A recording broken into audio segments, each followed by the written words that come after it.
Broadcasting from the heart of communist East Vancouver. This is The Dry Shave Show. Good evening, listeners. I'm Byron Bertram. And I'm Ivan Penaluna. And on tonight's episode, ISIS loses CIA spending money. So this is the story this week. It's not being followed by the mainstream media. It's amazing. No, front page is constant, like Barron Trump responsible for Russia this time. Barron Trump responsible for the decline of the Ukrainian stock market. Yeah, exactly. Stuff like that. It's like, who are we going to blame? Barron! He's the next one, isn't he? Because they've been through everybody else. Flynn, Sessions. Well, they're back to Sessions now. Trump Jr., Sessions again. Have you noticed how, this isn't the story, by the way, ladies and gentlemen, but have you noticed how, it's the specifics of the stories change, but the direction and the thrust do not. That's the one consistent in all of this. Right. But we're not here to talk about this today. We are actually going to be talking about the fact that ISIS have lost all of their CIA spending money. And as I just said, no one in the mainstream media is talking about this. Reuters have actually followed it a day after Zero Hedge first ran the article. But basically what's happened is... Zero Hedge is kind of like, is it a crackpot site? It's not legitimate news, right? That's what people who care about the world would tell you. Right. But Zero Hedge is generally about 48 hours ahead of the pack on financials and about 24 on everything else. So they've run this... So they already reported that Kirk Douglas is already dead. Yeah, well, they'll be reporting it 48 hours before he actually dies. Wow, that's pretty good news. And I think, at this stage, it's not going to be that hard to predict when Kirk Douglas actually... Just report 2 days in advance and keep doing it until he finally dies. Yeah, they didn't have the goods on John McCain. No. But anyway, Zero Hedge... You're trying to stifle this story. Sorry, I'm stifling. All right, you're starting work for the legacy media or something. Are you trying to put the kibosh on the story? I don't know what I'm doing. Yeah, you know what? I'm just a spin master. So Zero Hedge ran this story that basically the way this works, ladies and gentlemen, is that the CIA set up this slush fund, if you will, to arm and train and just basically give the blood of life to jihadis in Syria who were fighting the Assad regime. Right. And they were rebels, right? Yeah, they're friendly rebels. Right. So nice guys. They had I think it was $1 billion a year to spend. Right. On jihadis. And they're not being kitted out in the best stuff. It's all Russian surplus stuff. So you can buy a lot of shit for that. So anyway, they've got this slush fund, and it's like the entire fund that FIFA has. Yeah, and they give it to the jihadis. So they're saying, listen, you guys are fighting Assad. That's great. We don't want to know what your name is. Al Nusrat sounds all right to us. Al Qaeda in Syria. Okay. ISIS. Yeah, okay. Just don't sign the check. All right. So they've given them all this shit. They're arming them. They've been arming them for years. That's what Hillary Clinton was all about. Hillary Clinton running guns. Nearly said drugs, but that's another one of her feathers in her cap. But she's running guns from Libya through Benghazi. We all know the story by now, right? That's where the 13 hours the film came from, the Benghazi attack, the death of 4 Americans. Anyway, so they're knee deep in it. For people to say that Hillary Clinton and Barack Obama didn't know what they were doing, they knew exactly what was going on. They were at the helm of it. Hillary Clinton, Secretary of State, was driving the motherfucking ship. So they've been running this operation where they've basically been... She was sugar mama, right? Sugar mama to ISIS. Yeah. Right? Who's your mama? Thank you for bringing the levity in here. Right. And so like, basically... Mom, I want some money. Mom, this sucks, Mom. Oh, Mom, I want to commit some genocide. Oh. Right away. Nice, Mom. So Mom's so gay, isn't she, for not giving him the money. Well, now that Trump's in power. Well, yeah. So basically, fast forward 6 months, Barack Obama and Hillary Clinton are out of power, and all of a sudden Trump's turned around and went, wait a minute, where's this money going? Jihadis? I don't like jihadis. Steve, do you like jihadis? No, I fucking hate jihadis, boss. What about you, Vladimir? Do you like jihadis? No, I fucking hate them too. Let's kill them. Okay, I'll tell you what I'll do. I'll stop this fund that finances them. That's what Trump's done. Trump's basically turned off the cash tap. Right. To ISIS, which was in full flow during the Obama and Hillary years. So they cut out their alliance. They're like, yes. ISIS, you've been bad. Well, we know they've been bad. You know, but this whole idea was like, well, they're not that. This is why liberals are going, well, they're not that bad. And the reason why they say that is because they're being fucking financed. Have you heard any liberals say, like, well, ISIS isn't that bad? Well, they kind of infer that. Don't be rude to ISIS, guys. They're people too. They've got feelings. ISIS has feelings, okay? Listen, we don't know if that's true or not. That's just what the right-wing press tell us because they want us to hate the Muslims.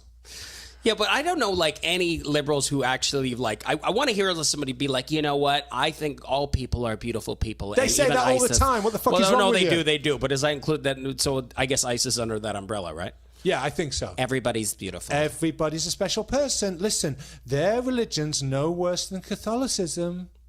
That's the sort of shit that liberals come out with all the time. Yeah. It's no worse than Catholicism. Well, it's funny, and this is where me and you get into a little bit of debate. Well, just like, because I don't know the ins and outs of the Quran, or the Bible. They're both books that are just filled with fucking just chaotic fucking scriptures of just insanity. To me, who's just this agnostic fucking Western pussy who doesn't want to get involved in religion, but.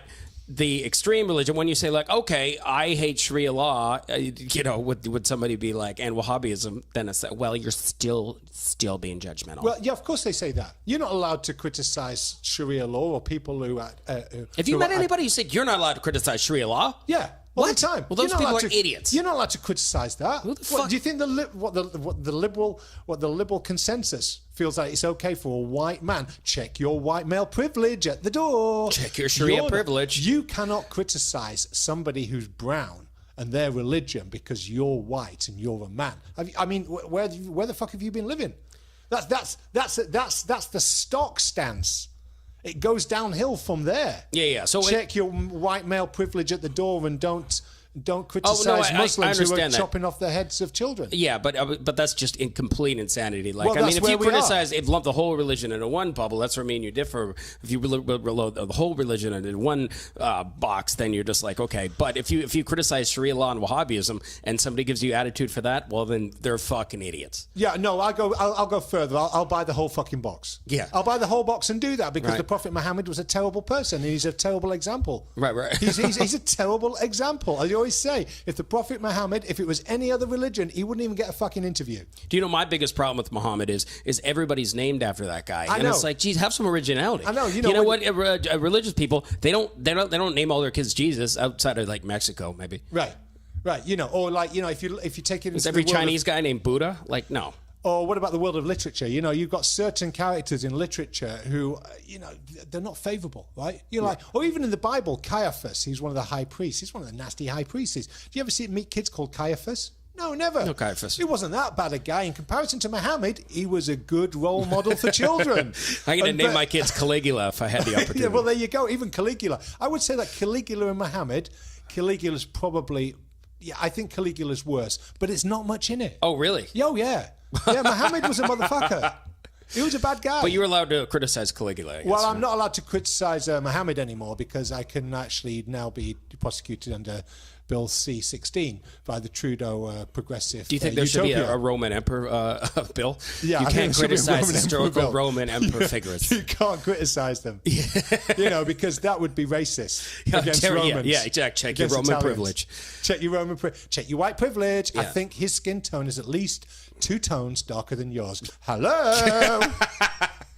Hello. Have you checked your white privilege recently? Check your Anglo-Saxon privilege. No, but I'll tell you what I did. I did sharpen my fucking bane. Yeah, check your Visigoth privilege. These people are a fucking scourge. They're a curse. Jihadis are one thing, right?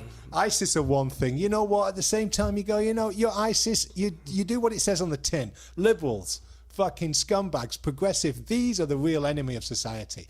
I have much more disdain for liberals and progressives and lefties than I do actually jihadis. That's fucking hilarious. Yeah, I think prefer Baghdadi to Trudeau. Yeah, I think Trudeau's worse than Baghdadi. Because Baghdadi, he's like, I want to cut off here. It's like, you know what? Honesty is important. I noticed that from relationships. Women is like, all I want is honesty. I fight. I cut off your head. It's like, you're an asshole. You wanted honesty. No. This would be Trudeau. Would be like going, everybody's opinion is important. Right. I mean, who would you have more respect for sat around the table, Baghdadi or fucking Trudeau? Baghdadi would definitely be a more Baghdadi, interesting you're going to guest. say, yeah, you know what, you're a cunt, but everybody knows you're a cunt and you're kind of likable cunt. With Trudeau, it'd be like, Baghdadi's a likable guy. can you stop spinning everything into a progressive... you're making me feel sick with the way you think. Yeah, but Trudeau... You're making me feel fucking sick with the way you fucking think and you talk. It's like we're not even onto Omar Khadr right now, are we? We're not even fucking talking on that. We haven't even got time to talk about it. What about, okay, so but back to the story about, so ISIS, their funding has cut their allowance, so they're just like, you've been bad, and it's just like, so Trump's like, I'm sorry, your allowance is cut, your allowance, I'm He's not sorry. I'm cutting you off, you know what, you didn't do anything good, you're being shits, okay, being little fucking shits, I'm cutting you off, all right, cutting you off, they're like, Dad, I fucking hate you, Dad, I want to die. That's what ISIS... I can imagine that working on Trudeau. Yeah, and now ISIS is just hanging outside of a 7-Eleven, just fucking panhandling. So now what they're doing, so ISIS is on the back foot in Iraq and in Syria. I mean, especially in Iraq, they're on the verge of collapse. I mean, they're capturing... I mean, there's some fucking epic footage coming out of the papers this week. And, you know, they captured a 16-year-old white German child bride who was working as a sniper. Oh, really? And yeah, they've captured her. You know, she's fighting for ISIS. I mean, all of these people went off a year ago going, yeah, the Islamic State, I'm fucking going over there to fight for them. That's the ticket. Now, That's the winning side. These guys, you can know what these guys are going to do, first off, don't you? They're going to start pulling out their German passport or their Canadian passport and go, whoa, I'm a Canadian citizen, I'm a German citizen, I need to be treated correctly here. You can't treat me badly here because I'm a German citizen, right? Right. And, you know, because, and that's an indulgence, if you will, because any other ISIS fighter would be killed in the most horrible way by the Iraqi forces. And you know what? There's a little bit of me that just thinks, fuck it. You live by the sword, you die by the sword. You want to go and fight for ISIS? Fuck you. Stay there. Why should you be brought back and given $10 million? And given $10 million at the expense of the country and be given housing and then fucking... And to have some sort of psychological evaluation and then rehabilitate. Fuck you. Just put a bullet in them and leave them there. Well, it's, you know, life is precious and all this. Life is precious. No, well, it's not really, you know. Not in Iraq, it's not. So, but this guy, this story, what, he was like 13 years old and he was like brainwashed into doing this, they were saying, or what did they say? No, we're going to get to Omar Khadr in the fucking news. In fact, we should go to the fucking news. Let's do it.